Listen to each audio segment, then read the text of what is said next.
Good morning dear teachers. UGTRB English 108 சேலஞ்சில் இன்னைக்கு டே 69. Usually இந்த Thursday அப்படின்னா நம்ம ப்ரீவியஸ் செக்ஷன் பார்ப்போம். அந்த வகையில் நம்ம UGTRB 2023 unit 8 language and linguistics and unit 9 literary criticism and theory இது ரிலேட்டடான கேள்வியை அதிகம் பார்க்கணும் அப்படின்னு நம்ம டிஸ்கஸ் பண்ணிக்கிட்டோம். லாஸ்ட் வீக் தேர்ஸ்டேயும் நம்ம அதை தான் பார்த்தோம். இன்னைக்கும் நீங்கள் வந்து லாங்குவேஜ் அண்ட் லிங்குஸ்டிக்ஸில் அடுத்த ஒரு 5 கேள்வி, ஒரு யூனிட்டுக்கு தோராயமாக 15 கேள்விகள் இருக்கலாம். யூஜிடிஆர்பியினுடைய ஃபிக்சேஷன்ல ஒரு யூனிட்டுக்கு 15 கேள்வி வரைக்கும் உள்ள வைக்கலாம். அது வந்து 12ல இருந்து ஒரு 17 கேள்வியா கூட கன்வெர்ட் ஆகலாம். அது ஒன்றும் பிரச்சனை இல்லை. இப்போ மினிமம் 15 கேள்விகள் இருக்கலாம். அப்படி நம்ம 2023 கொஸ்டின் பேப்பர்ல கிட்டத்தட்ட ஒரு 15 கேள்வி நான் பிக் பண்ணி வச்சிருந்த மாதிரி ஞாபகம் இருக்கு. சரிங்களா? இப்போ லாங்குவேஜ் அண்ட் லிங்குவிஸ்டிக்ஸ்க்கு இன்னைக்கு 10 கேள்வி பார்த்துருவீங்க. போன வாரம் 5 கேள்வி, இன்னைக்கு ஒரு 5 கேள்வி. இப்போ எப்படி கேள்விகள் கேட்கப்படுது அப்படிங்கிறத புரிஞ்சுக்கிட்டே வாங்க. அண்ட் இன்னைக்கு 69th டே இல்லைங்களா? நமக்கு மொத்தம் 108 டேஸ் வந்து நாம வந்து அந்த சேலஞ்சை கொண்டு போற மாதிரி பிளான் பண்ணியிருந்தோம். இப்போ ஒரு முக்கியமான விஷயத்த நான் உங்க கூட ஷேர் பண்ணணும், டிஸ்கஸ் பண்ணணும். அது என்ன அப்படின்னா, நம்மளுடைய எலெக்ஷன் டேட் அனௌன்ஸ்மெண்ட். ஒரு வாரம் இருக்கும் நமக்கு டேட் வந்தது. நானும் எதை பத்தியும் கவலைப்படல. அஸ் யூஷுவல் அந்த சேலஞ்ச் அப்படியே கொண்டு வந்துட்டு இருந்தேன். இந்த வார தொடக்கத்திலேயே நமக்கு தெரியும் இல்லையா? டேட் என்ன அப்படிங்கிறது. ஆனா அப்படியே கொண்டு வந்துட்டு இருந்தோம். பட் நெறைய ஃபோன் கால்ஸ், யூஜிடிஆர்பி நோட்டிஃபிகேஷன் வருமா? வராதா? அப்படிங்கிறது. அண்ட் எனக்கும் ஒரு சந்தேகம். நம்மளும் எவ்வளவு நாள் இந்த சேலஞ்ச நடத்திக்கிட்டே இருக்கிறது? அ ஏன்னா நமக்கு இன் மை பெர்சனல் சொல்றேன். This is my profession. சரிங்களா? இந்த காம்படிட்டிவ் எக்ஸாமினேஷனுக்கு அ அதுதான் என்னுடைய ப்ரொஃபஷன். என்னுடைய பேஷனும் கூட. நான் அத வச்சு அதுதான் எனக்கு பிடித்த வேலை. இதத்தான் நான் வேலையா பண்ணிக்கிட்டு இருக்கேன். அப்போ திஸ் இந்த 108 சேலஞ்சுங்கிறது நெறைய பேருக்கு நம்ம பேஷன் மூலமா நெறைய பேருக்கு ஏதாவது ஒரு 1% அவங்களுக்கு ஏதாவது அவங்க ஹேப்பியா இருப்பாங்க. அவங்களுக்கு ஒரு போஸ்டிங் கிடைச்சதுன்னா, ஓகே. அது ரொம்ப சந்தோஷம். இருக்கிறதிலே மிக மிக சந்தோஷம் அது. அப்ப அதுக்காக தான் நம்ம அந்த 108 சேலஞ்ச கொண்டு போயிட்டே இருக்கிறோம். நெறைய பேரு நோட்டிஃபிகேஷன் வந்த பிறகு படிச்சா போதுமா? அது நோட்டிஃபிகேஷன் வருமா? வராதா? 2026ல பரீட்சை நடக்குமா? நடக்காதா? அப்படின்னு ஏகப்பட்ட டவுட்ஸ். நான் எல்லாருக்கும் சொன்னது, நீங்க உங்களுடைய கடமைகளை செய்யுங்கள். பலனை எதிர்பார்க்க வேண்டாம் தற்பொழுது. இப்போ ஓப்பனாவே நான் நம்ம பேட்ச்ல இருக்கக்கூடிய ரெகுலர் ஸ்டூடண்ட்ஸ்க்கும் சரி, டெஸ்ட் பேட்ச்ல இருக்கக்கூடியவங்களுக்கும் சரி, நான் எல்லாருக்கும் சொல்றது ஒண்ணுதான். இப்போ உங்களுக்கு இறைவன் அருளால ஒரு நல்ல டைம் கிடைச்சிருக்கு. ஒரு 2 மாத டைம் எக்ஸ்ட்ரா கிடைக்குது. இப்ப மார்ச் மாசம் நோட்டிஃபிகேஷன் சொன்னாங்க. மே மாசம் போட போறாங்க. அவ்வளோதான். மே 10ஆம் தேதி இப்ப நமக்கு வந்து 23ஆம் தேதி வந்து போலிங் டேட்ன்னு சொல்ட்டாங்க. ஐ திங்க் வியாழக்கிழமைன்னு நெனைக்கிறேன் போலிங் டேட். அதுலருந்து ஒரு 2 வாரம் கழிச்சு கவுண்டிங். மே 4ஆம் தேதி நைட்டுக்குள்ள நமக்கு ரிசல்ட் அனவுன்ஸ் பண்ணிருவாங்க. இப்ப மே 6ஆம் தேதின்னு எலக்ஷன் கம்ப்ளீஷன் அந்த டேட் டென்டேட்டிவா குடுத்துருக்காங்க. எனக்கு தெரிஞ்சு மே 9 அல்லது 10ஆம் தேதி அவங்க ஆட்சிக்கே வந்துருவாங்க. புதிய அரசாங்கம். வெதர் யார் வந்தாலும் சரி, ஆளுங்கட்சியோ, எதிர்க்கட்சியோ அல்லது அ அந்த 3வது அணியோ, 4வது அணியோ யார் வந்தாலும் சந்தோஷம் தான். யார் வந்தும் நம்மளுடைய வாழ்க்கைய மாத்தப் போறதில்ல. நாமளா மாத்திக்கிட்டா தான் உண்டு. அதுக்கு நீங்க பண்ண வேண்டியது நல்லபடியா ஒரு ஓட்ட போடுங்க. அண்ட் உங்களுடைய யுஜிடிஆர்பி நோட்டிஃபிகேஷன் பொறுத்தவரைக்கும் மே மாதத்திற்கு மேல எனக்கு தெரிஞ்சு ஜூன் மாதம் நீங்க நோட்டிஃபிகேஷன் எதிர்பார்த்தாலே போதுமானது. ஒரு 3 மாத காலம் இடைவெளி. July, August, September. Okay. July, August, September. ஜூலைல எக்ஸாம் நடத்தி முடிச்சுருவோம் நாங்க. ஆகஸ்ட், செப்டம்பர் வரைக்கும் உங்களுக்கு போயி, செப்டம்பர், அக்டோபர், நவம்பர்ல உங்களுக்கு போஸ்டிங் ஆகுறதுக்கான வாய்ப்புகள் சிறப்பாக இருக்குது. ஏன்னா, எந்த ஒரு புதிய அரசாங்கம் வந்தாலும் கண்டிப்பா என்ன பண்ணுவாங்க? ஆ ஏதாவது ஒரு நல்லது பண்ணணும். அப்ப என்ன ஆனுவல் பிளானர் எடுத்து பாருங்கப்பா. டிஎன்பிஎஸ்சியினுடைய ஆனுவல் பிளானர் எடுங்க. குரூப் 4 இருக்குது, குரூப் 2 இருக்குது. அதெல்லாம் அந்தந்த டைம்ல அனவுன்ஸ் பண்ணிருங்க. குட். அதே மாரி டிஆர்பியோட ஆனுவல் பிளானர் எடுத்து பார்ப்பாங்க. டெட் இருக்குது. இப்ப இல்லாத ஆனுவல் பிளானர்ல இல்லாத எக்ஸாம கண்டக்ட் பண்ண சொல்ல முடியாது. பிஜிடிஆர்பி நடத்துங்க அப்படின்னு எல்லாம் புதிய அரசாங்கத்துல நம்ம வந்து கம்பல் பண்ண முடியாது. இல்லங்க முன்னாடியே அனவுன்ஸ் பண்ணல அப்படின்ருவாங்க. பட் உங்களுக்கு யுஜிடிஆர்பி ஆனுவல் பிளானர்ல அவைலபிள். அதே மாரி 2 யூனிவர்சிட்டீஸ்னுடைய கேப்பும் ஃபில் பண்ண வேண்டியிருக்குது. அசிஸ்டன்ட் புரொஃபசர் வந்து தொங்கல்ல இருக்குது. அத ஃபில் பண்ண சொல்லுவாங்க. அதனால உங்களுக்கு ஆல்ரெடி ஆனுவல் பிளானர் குடுத்துட்டாங்க. சோ நீங்க பிரிப்பேர் பண்ணிக்கிட்டு இருக்கீங்க. எவ்வளவு நாட்கள் 2 மாதமோ, 3 மாதமோ, 4 மாதமோ கிடைக்கிறது உங்க லக்குன்னு நெனச்சுக்கங்க. எவ்வளவு நாட்கள் அதிகமா கிடைக்குதோ, படிக்க வேண்டியத நீங்க முழுசா படிக்கணும். இதுல தான் என்ன பண்ணுவாங்கன்னா, நெறைய பேர் அரைகுறையா இருக்கக்கூடியவங்க அகாடமில ஜாயின் பண்ணியிருப்பாங்க. விட்டுட்டு பேக் அடிச்சு போயிட்டே இருப்பாங்க. சார் எலக்ஷன்லாம் முடியட்டும் சார். நான் ஒரு 2 மாசம், 3 மாசம் ஒரு பிரைவேட் ஸ்கூல்ல போய் வொர்க் பண்ணிட்டு வரேன் அப்படின்னு. உங்களுக்கு என்னுடைய லைஃப்ல இருந்து நான் உங்களுக்கு சொல்றேன் பாருங்க. நீங்க ஒரு வருட காலம் இதற்கு செலவழித்தாலும் அது தவறில்லை. ஏன்? அதுக்கப்புறம் நீங்கள் வாங்கக்கூடிய சம்பளம் அப்படிங்கிறது, நீங்க இந்த பிரைவேட் ஸ்கூல்ல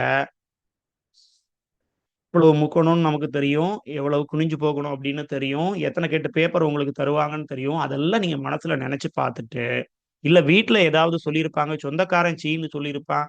ஒரு இடத்துல போனாலும் உங்களுக்கு மதிப்பு இருக்காது. இதெல்லாம் மனசுல வச்சுக்கிட்டு, நீங்க இத குவிட் பண்ணிட்டு வெளிய போய் பிரிப்பேர் பண்ண வேற ஏதாவது ஒரு சின்ன பொழப்பு பார்க்க போறீங்களா? இல்ல கஷ்டத்தோட கஷ்டம். 1 வருட காலம் பல்ல கடிச்சுட்டு 2026 நான் யுஜிடிஆர்பிக்கு தான் சார் குடுத்துருக்கிறேன். அதுலருந்து நான் பின்வாங்க மாட்டேன். எவ்வளவு பெரிய நஷ்டம் எனக்கு அதுல வந்தாலும் பிரச்சனை இல்ல. வீட்ல கொஞ்சம் திட்டுவாங்க. 2 திட்ட வாங்கிட்டு இங்க வாங்கி அங்க உடுங்க. சரியா? ஸோ எலக்ஷன காரணம் காமிச்சு உங்களுடைய பிரிப்பரேஷன நீங்க கெடுத்துக்காதீங்க. நீங்க ஃப்ரெஷ்ஷா தானே பிரிப்பேர் பண்றீங்க. இல்ல போன வாட்டி கூட நான் பண்ணேன் சார். ஆனா 1 மார்க் 2 மார்க்ல 110 வரைக்கும் வந்துன்னு என்ட்ட கால் பண்ணி பேசினவங்க உண்டு. ஆனா போஸ்டிங் கிடைக்கல சார். இந்த வாட்டி இது உங்களுக்கான எக்ஸாம். உங்களுக்கு நீங்க நிறைவா இருக்க வேண்டியது ஆனுவல் பேனல்ல உங்களுக்கு இருக்கு. பிஜிடிஆர்பிக்கு பிரிப்பேர் பண்ணிட்டு இப்பவும் பண்றாங்க. எனக்கு தெரிஞ்சு நம்ம அஸ்பிரண்ட்ஸே பண்றாங்க. போன பிஜிடிஆர்பி விட்டாச்சு. 2027ல வருமா? வராதான்னு தெரியாது. 27 கடைசியில கூட வரலாம். 2027 டிசம்பர்ல கூட எக்ஸாம் வைக்கலாம். ஆனா இப்பமே அவங்க பிரிப்பரேஷன் தொடங்கிட்டாங்க. லாஸ்ட் டைம் விட்டேன் சார், இனி விடமாட்டேன் அப்படின்னு நெறைய பேர் வேலைய விட்டுட்டே இருந்து படிச்சுட்டு இருக்கான். 1 1/2 வருஷம், 2 வருஷம் படிப்பான். எப்படி பிரிப்பேர் பண்ணுவான்? ஜம்முன்னு இருக்கும். அதே மாரி தான் யுஜிடிஆர்பி ஆஸ்பிரண்ட்ஸும் இருக்கணும். சரிங்களா? இந்த ஒரு 3 மாத காலமோ, இல்ல 6 மாத காலமோ கூட ஆகட்டும். பிரிப்பேர கரெக்ட்டா பண்ணுங்க. நீங்க படிச்ச எல்லாத்தையும் முடிச்சுட்டீங்களா? 100% முடிக்கல இல்லைங்களா? 100% முடிய வரைக்கும் படிச்சுக்கிட்டே இருங்கங்க. சரியா? ஸோ, இப்ப வேலைய விட்டுட்டு படிக்கணுமான்னு கேட்டீங்கன்னா வேண்டாம். இருக்கிற வேலை கையில இருக்கட்டும். ஒரு 4 மணி நேரத்துலருந்து ஒரு 5 மணி நேரம் பிரிப்பேர் பண்றதுக்கு வச்சுக்கிட்டு, விடாம கன்சிஸ்டன்ஸியா பிரிப்பேர் பண்ணிக்கிட்டே இருங்க. ஒரு நாள் நோட்டிஃபிகேஷன் வரும். அன்னைக்கு நீங்க தான் ராஜா. அன்னைக்கு ரிவிஷன் பண்ணுங்க. நோட்டிஃபிகேஷன் என்னைக்கு வருதோ, அன்னைக்கு நீங்க ரிவிஷன தொடங்குங்க. அதுவரைக்கும் புதிய போர்ஷன் எல்லாத்தையும் முடிச்சு, முடிச்சு, முடிச்சு வச்சு 1 மொத நாள் படிக்கிறோம். 4வது நாள் திருப்பி பார்க்குறோம். 7வது நாள் திருப்பி பார்க்குறோம். சரிங்களா? இப்படி இந்த பேட்டர்ன். மொத நாள் படிக்கிறோம். 4வது நாள் திருப்பி பார்க்குறோம். 7வது நாளும் திருப்பி பார்க்குறோம். மொத நாள் 100% படிக்கிறீங்க. 4வது நாள் 50% திருப்பி பார்க்குறீங்க. அந்த 7வது நாள் ஒரு 25% அதாவது 25% ஆஃப் டைம்லயே நீங்க அத முடிச்சிடலாம். அப்படி என்ன பண்ணுங்க, பிரிப்பேர் பண்ணிக்கிட்டு வந்துகிட்டே இருங்க. மறக்காம மண்டைக்குள்ள நின்னுட்டு இருக்கும். சரியா? சரி, இன்னைக்கு போர்ஷனுக்குள்ள போயிரலாம். இந்த யுஜிடிஆர்பி நோட்டிஃபிகேஷன் வரட்டுங்க, பார்த்துக்கலாம். சரியா? ஸோ 5 கேள்விகள் சொன்னேன். முதல் கேள்வி, which among the following words has a bound morpheme? Which among the following words has a bound morpheme? இத பார்த்தீங்கனால எனக்கு டக்குன்னு அடிச்சிட முடியும். மார்ஃபிம்னா என்னன்னு தெரியாதவங்க கூட அடிச்சிட முடியும். ஏன்னா 1, 2, 3, 4 ஆப்ஷன். சரிங்களா? இதுல ஆடா தெரியக்கூடிய ஆப்ஷன் இது. வித்தியாசமா. லீகல் ஒரு வார்த்தை, மொபைல் ஒரு வார்த்தை, ரிகார்ட் ஒரு வார்த்தை, அன்ஹேப்பி 2 வார்த்தை. அப்போ மார்ஃபிம்னு என்னான்னு தெரியாதவங்க கூட அடிச்சிடலாம். The answer is unhappy. சரி, அப்ப பவுண்ட் மார்ஃபிம்னா என்ன? பார்ப்போம். இப்ப மார்ஃபிம்ல நெறைய வகைகள் இருக்கும். ஓப்பன், குளோஸ்ட் அந்த மாரி வரும்ல. இதுல பவுண்ட் மார்ஃபிம்னு ஒண்ணு வருது. மார்ஃபிம் படிக்கும்போது அதெல்லாம் தனித்தனியா படிச்சுப்போம். Bound morpheme. சரியா? A morpheme that cannot stand alone as a word and must be attached to another morpheme. சரியா? பவுண்ட் மார்ஃபிம் அப்படிங்கிறது தனியா தனிச்சு நிக்காது. அது என்ன பண்ணும்? Must be attached to another morpheme. இன்னொரு மார்ஃபிம் கூட சேர்ந்து தான் நிக்கும். இதுல பாருங்க 2 மார்ஃபிம். An, happy. ஹேப்பிங்கிறது தனித்து செயல்படும். அன் அப்படிங்கிறது தனித்து செயல்படுமா? ஹேப்பின்னா சந்தோஷம். அன்னுனா அதுக்கு மீனிங்கே வராது இல்லைங்களா? அப்ப இந்த ஹேப்பி கூட நீங்க சேர்த்தா தான் சந்தோஷம் இல்லை அப்படிங்கிற ஒரு அர்த்தத்த அது குடுக்கும். So this word is composed of 2 morphemes, unhappy. The prefix un இதுதான் பவுண்ட் மார்ஃபிம். அதுக்கு மீனிங் என்ன? நாட். ஆனா அது முழுமையான சென்ஸ குடுக்காது. நாட் இல்ல அப்படின்னு சொல்ல முடியுமா? இல்ல. The root happy இது வந்து ஒரு ஃப்ரீ மார்ஃபிம். அப்போ இந்த பிரிஃபிக்ஸ் எல்லாம் இருக்குது பார்த்தீங்களா? இதெல்லாம் பவுண்ட் மார்ஃபிம்ஸ். அப்போ சஃபிக்ஸ் பவுண்ட் மார்ஃபிம்னு சொல்லப்படலாமா? பிரிஃபிக்ஸ பவுண்ட் மார்ஃபிம்னு சொல்லிட்டோம். சஃபிக்ஸ பவுண்ட் மார்ஃபிம்னு சொல்லலாமா? சரி. அத நீங்க கண்டுபிடிங்க. Question number 142. Who is the author of the book human speech? So நீங்க எவ்வளவு படிச்சிருந்தாலும் சரி, இந்த கொஸ்டினுக்கு ஆன்சர் பண்ணியிருக்க முடியாது. நெறைய பேர் கரெக்ட் குத்திட்டு தான் வந்திருப்பாய்ங்க. ஏன் அப்டின்னா, எத்தன புக்க படிக்கிறது? எத்தன புத்தகத்த சிலபஸ்ல காமனா தரல. சரியா? இந்த புத்தகத்தை படி அந்த புத்தகத்தை படின்னு தரல. காமனா லாங்குவேஜ் அண்ட் லிங்குஸ்டிக்ஸ் பத்தின புத்தகங்களை பத்தின ஒரு அடிப்படை அறிவு நமக்கு இருக்கணும். ஒரு 10 லிங்குஸ்டிக்ஸ் பத்தின ஒரு அடிப்படை அறிவு கண்டிப்பா இருக்கணும். சரிங்களா? இதுல எல்லாருமே லிங்குஸ்டிக்ஸ் தானா அப்படிங்கிறத முதல்ல செக் பண்ணுங்க. சரி, இப்ப ஆன்சர் பார்ப்போம். Human speech by Richard பியாஜே. சரிங்களா? இது பாகெட்னு சொல்றது பியாஜே அப்படி சொன்னா கரெக்டா இருக்கு. பியாஜே. ஓகே, ரிச்சர்ட் பியாஜே. ஹியூமன் ஸ்பீச் அப்படிங்கிற ஒர்க் அவர் எழுதியிருக்காரு. அது ஒரு லிங்குஸ்டிக்ஸ் சார்ந்த ஒரு ஒர்க். அதை தள்ளி இந்த எலியட் ஸ்மித்தும் சரி, ப்ரொஃபசர் லயார்டும் சரி, 2 பேருமே இந்த லிங்குஸ்டிக்ஸ் கூட அந்த அளவுக்கு உறவுகள் வச்ச மாதிரி நமக்கு தெரியல. ஸோ என்னுடைய சர்ச்சிங் பொறுத்த வரைக்கும் ஸ்மித் வந்து ஹிஸ்டரி ரிலேட்டடான புக்ஸ் எழுதியிருக்கிறாரு. ப்ரொஃபசர் லயார்டு ஃபேமஸான ஒர்க், பட் எனக்கு அந்த சோர்சஸ் அந்த அளவுக்கு கிடைக்கல. பட் ஜாக்கப் கிரிம், இவர் வந்து கிரிம்ஸ்லா உருவாக்கின அந்த நபர் தான் இவர். கிரிம்ஸ்லா வெர்னஸ்லான்னு படிச்சிருப்போம் பாத்தீங்களா, அந்த ஜாக்கப் கிரிம் இவர் தான். ஸோ நீங்க சர்ச் பண்ணுங்க, சர் ஜி எலியாட் ஸ்மித், அதே மாதிரி ப்ரொஃபசர் லயார்ட், இந்த 2 பேருக்கும் லிங்குஸ்டிக்ஸுக்கும் என்ன கனெக்ஷன் அப்படிங்கிறத கண்டுபிடிங்க. கிரிம் வந்து on the origin of language, மொழி எப்படி தோற்றமடையுது அப்படிங்கிறத பத்தி ஒரு ஒர்க் எழுதியிருக்காரு 1851ல, on the origin of language. இப்போ ரிச்சர்ட் பியாஜே ஹியூமன் ஸ்பீச் பத்தி எழுதியிருக்கிறாரு. கிரிம் இதை பத்தி எழுதியிருக்காரு. இதே மாதிரி இந்த பியாஜே மாதிரி, ரிச்சர்ட் பியாஜே மாதிரி, ஜாக்கப் கிரிம் மாதிரி, வெர்னர் மாதிரி வேற யாராவது இருக்காங்களா? எஸ். இந்த 2 பேரை பத்தி கொஞ்சம் படிங்க. சரியா? லாங்குவேஜ் அண்ட் லிங்குஸ்டிக்ஸ் கத்துக்கணும்னா Noam Chomsky, Ferdinand de Saussure, இவங்க 2 பேரையும் கொஞ்சம் படிங்க. அவருடைய முக்கியமான ஒர்க் சின்டாக்டிக் ஸ்ட்ரக்சர்ஸ். சஷூருடைய முக்கியமான work course in general linguistics. அதே மாதிரி ஸ்டீஃபன் பிங்கர், இவங்க 2 பேரும் மிக முக்கியம். இவங்க எல்லாம் முக்கியம். ஸ்டீஃபன் பிங்கர் லாங்குவேஜ் இன்ஸ்டிக்ட் அவருடைய work. George Yule's the study of language. Edward Sapir's அவருடைய language and introduction to the study of speech. அப்புறம் ரே ஜாக்கன்டாஃப்ஸ் அவருடைய ஃபவுண்டேஷன் ஆஃப் லாங்குவேஜ். இதெல்லாம் ஃபெமிலியரான ஒர்க்ஸ் லிங்குஸ்டிக்ஸுக்கு. எங்க போனாலும் லைப்ரரியில் தேடினா கிடைக்கக்கூடிய ஒர்க்ஸ். இதை தள்ளியும் ஆட் ஒர்க்ஸ் நிறைய இருக்கு. These are the foundational text of language and linguistics in general. Okay, in general. which among the following studies the physical nature of sound? சவுண்டை பத்தி, மனிதனுடைய ஓசை அந்த பரிமாற்றத்தை பத்தி படிக்கக்கூடிய பேசக்கூடிய அந்த படிப்பினுடைய பேர் என்ன? Physiological, auditory, experimental, acoustic. இந்த இது மட்டுமே போதும். இப்ப இதுல ஈஸியா நான் அடிச்சு விட்டுறது ஆடிட்டரி அடிச்சு விட்டுருவாங்க. ஆடிட்டரினா கேட்கறது, கேட்கக்கூடியது. பிசியாலஜிக்னா இந்த ஆர்கன்ஸ் ஆஃப் ஸ்பீச் படிப்போம் இல்லைங்களா, அது. இதை 2ஐயும் கூட நான் அடிச்சு விட்டுருவேன். பிசியாலஜிக்னா என்னென்ன பிசிக் உங்களுடைய லாங்குவேஜ் ஸ்பீக்கிங்க்கு யூஸ் ஆகுது, நம்மளுடைய லங்ஸ்ல இருந்து லாரிங்ஸ், பேரிங்ஸ், அப்புறம் அந்த ஓரல் கேவிட்டி, இதெல்லாம் சேர்த்து அந்த பிசியாலஜிக்கல் ஃபனடிக்ஸ்குள்ள படிப்போம். அப்புறம் ஆடிட்டரிங்கிறது நம்ம கேட்கறதுன்னு சொன்னேன், காது வழியா கேட்கக்கூடிய அந்த ஹியரிங் சென்ஸ். இந்த எக்ஸ்பெரிமெண்டலும் அக்காஸ்டிக்கும் என்னென்ன பார்ப்போம். ஸோ நமக்கு பிசிக்கல் நேச்சர் ஆஃப் சவுண்டை பத்தி படிக்கக்கூடியது அக்காஸ்டிக் ஃபனடிக்ஸ். இதுதான் ஆன்சர். தட் மீன்ஸ் இதெல்லாம் என்ன பத்தி சொல்லுது அப்படிங்கிறத பார்த்துருவோம். முதல்ல பிசியாலஜிக்கல் ஃபனடிக்ஸ். இது என்ன பண்ணுது? ஆர்டிகுலரி ஃபனடிக்ஸ் அப்படின்னு இதுக்கு பேர் இருக்குதான். ஆர்டிகுலரேட்டரி ஃபனடிக்ஸ். நான் சொன்னால ஆர்கன்ஸ் ஆஃப் ஸ்பீச்சை பத்தி படிக்கிறது. Yes, studies how the vocal organs, tongue, lips, larynx, இது வந்து அசைந்து எப்படி சப்தத்தை உருவாக்குறது அப்படின்னு படிக்கிறது. சரி, அப்புறம் ஆடிட்டரி ஃபனடிக்ஸ் அப்படின்னா perception of sound, how the ear receive sound waves. இந்த சப்த ஓசை அந்த வேவ்ஸ், அலைகளை, அலை ஓசைகளை, அலை ஓசையில ஓசையினுடைய அந்த அலைகள், சரியா, அதான் கரெக்ட். ஓசையினுடைய அந்த அலைகளை எப்படி நம்ம இயர் வாங்கிச்சு, எப்படி அந்த பிரெயின் வந்து அதை இது இது இது வந்து தமிழ் மொழி, இதுல வந்து நம்மளை சாப்பிட சொல்றேன் அப்படின்னு இன்டர்பிரட் பண்ணுது. அதை பத்தி படிக்கிறது ஆடிட்டரி, ஆடியோ அப்படி வச்சுக்கோங்க. அப்புறம் எக்ஸ்பெரிமெண்டல், இது வந்து சயின்டிபிக்கல் எக்ஸ்பெரிமெண்ட்ஸ். ஓகே, குறிப்பா பாத்தீங்கன்னா அல்ட்ரா சவுண்ட் வேவ்ஸை வச்சு ஸ்பீட் ப்ரொடக்ஷனை பாக்குறது, அது எப்படி பாசிவ் ஆகுது அப்படிங்கிறத பாக்குறது, இதெல்லாம் பண்றது எக்ஸ்பெரிமெண்ட், சோதனை பண்ணி பண்றது. அக்காஸ்டிக் ஃபனடிக்ஸ் அப்படிங்கிறது ஸ்பெசிக்கலி, that means specifically analyze the sound wave themselves between the speaker and the listener. பேசுபவருக்கும் கேட்பவருக்கும் இடையேயான அந்த சிக்னலை பரிமாற்றக்கூடியது அந்த ஓசையினுடைய அலைகள். அந்த சவுண்ட் வேவ்ஸ் எப்படி பரிமாறுது அப்படிங்கிறத பத்தி படிக்கிறது அகாஸ்டிக் ஃபோனடிக்ஸ். ஸோ கேள்வி இப்படி கேட்கலாம். Articulatory phonetics is otherwise known as physiological phonetics. And question number 144.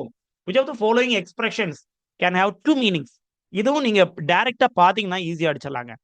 Just இதை பத்தி இது வந்து செமண்டிக்ஸ் சிண்டெக்ஸ்ல இருந்து நீங்க இதை ஃபிக்ஸ் பண்ணிக்கலாம். சிண்டெக்ஸ் செமண்டிக் பிராக்மேட்டிக்ஸ் அந்த ஏரியாக்குள்ள இது வரும். அதாவது கொனோட்டேட்டிவ் மீனிங், டினட்டேட்டிவ் மீனிங், அது இன்டர்பிரேஷன்ஸ் ஆஃப் மீனிங்ஸ் வந்து டிஃப்ரெண்ட் ஆகும் நம்ம பார்க்கக்கூடிய பார்வையை பொறுத்து. அப்படி இதுல இருக்கக்கூடிய ஏதோ ஒண்ணுக்கு ரெண்டு மீனிங் கொடுத்துக்கலாமா? அனிமல் ஹவுஸ் எப்படி, ஹவுஸ் அனிமல் எப்படினாலும் ஒண்ணுதான். சன்ஸ் அண்ட் டாட்டர்ஸ் எல்லா ரெண்டு பேரையும் சேர்த்து சில்ட்ரன்ஸ் சொல்லுவோம். Old men and women, old men and women இது எப்படி பார்க்கலாம்? இதுக்கு வந்து ரெண்டு மீனிங் கொடுக்கறதுக்கான வாய்ப்பு இருக்கு. எப்படி? ஓல்டு மென்னும்